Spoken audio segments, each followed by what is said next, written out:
കാരാഗ്രഹത്തിൽ കിടന്ന് പിടഞ്ഞങ്ങ് മരിക്കുന്നത് നമുക്ക് കാണണം.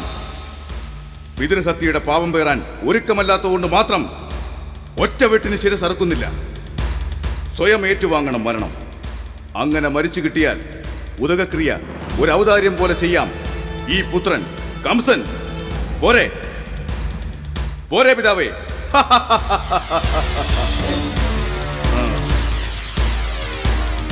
നോക്കി നിൽക്കാതെ കൊണ്ടുപോയി കൽത്തുറങ്കിൽ അടയ്ക്ക്. കൊടുത്തു പോകരുത് ദാഹജലം പോലും. കൊണ്ടുപോയിക്കോ.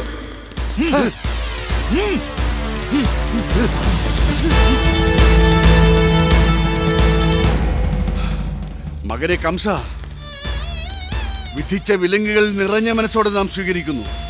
പക്ഷെ ഒന്നോർത്തോളൂ, ജനഹിതത്തിന് വിലങ്ങി വെക്കാൻ ഒരു ചക്രവർത്തിക്കുമാകില്ല. ഒരു നാൾ ജപഭജനങ്ങൾ ആയുധമാക്കിയ ജനസഹസ്രത്താൽ നിന്റെ രാജ്യത്വം ചോദ്യം ചെയ്യപ്പെടും.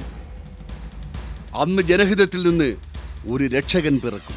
യദുകുലത്തിന്റെ രക്ഷകൻ, മാനവരാശിയുടെ വിമോചകൻ.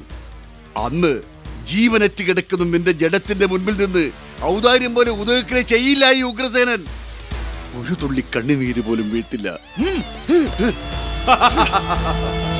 ഒരു തുള്ളി കണ്ണുനീര് പോലും വീഴ്ത്തില്ല. പ്രത്യോത ആജ്ഞാപിച്ചാലും പ്രഭു. വസുദേവ ദേവകിമാരുടെ തടവറ തയ്യാറായില്ലേ? ഉവ്വ് മഹാപ്രഭു.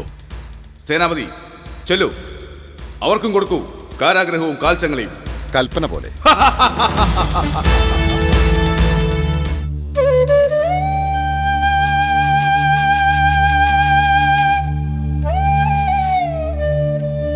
വന്നാലും രോഹിണി ദേവി.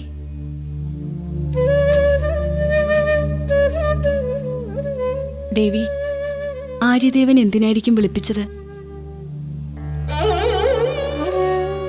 രോഹിണി, ദേവകി സപ്തമഗർഭം ധരിച്ചിരിക്കുന്നു. പക്ഷേ നാം ദേവിയോട് വരാൻ ആവശ്യപ്പെട്ടത്, ദേവി മധുരാവാസം അവസാനിപ്പിക്കണം, എത്രയും വേഗം.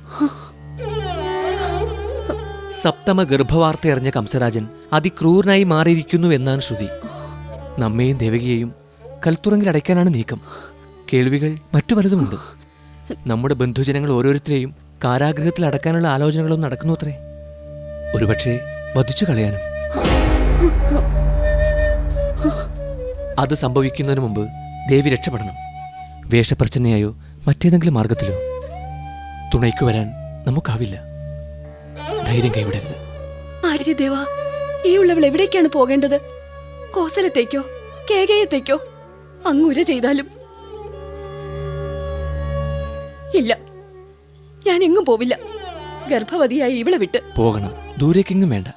ഒരിടത്ത് രഹസ്യമായ ഒരു സന്ദേശം എത്തിക്കാൻ ആളെ വിട്ടിട്ടുണ്ട്. മടങ്ങി വന്നാൽ ആ ദൂതൻ ദേവിയെ വന്ന് കാണും. ദേവി അമ്പാടിയിലേക്കാണ് ആളെ അയച്ചിരിക്കുന്നത്. അയാൾ മടങ്ങിയെത്തിയാൽ ദേവി എത്രയും വേഗം അമ്പാടിയിൽ ചെല്ലണം. അവിടെ മാതുലപുത്രനായ നന്ദഗോപനുണ്ട്. യശോദാദേവിയും. ബന്ധുവെന്നതിലേറെ മിത്രമാണ് നന്ദഗോപർ. സ്വഗൃഹത്തിൽ എന്ന പോലെ ദേവിക്ക് അവിടെ കഴിയാം. പിന്നെ യാത്ര അതീവ രഹസ്യമായിരിക്കണം.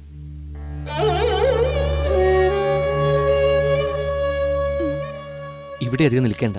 ദേവി പോയാലും.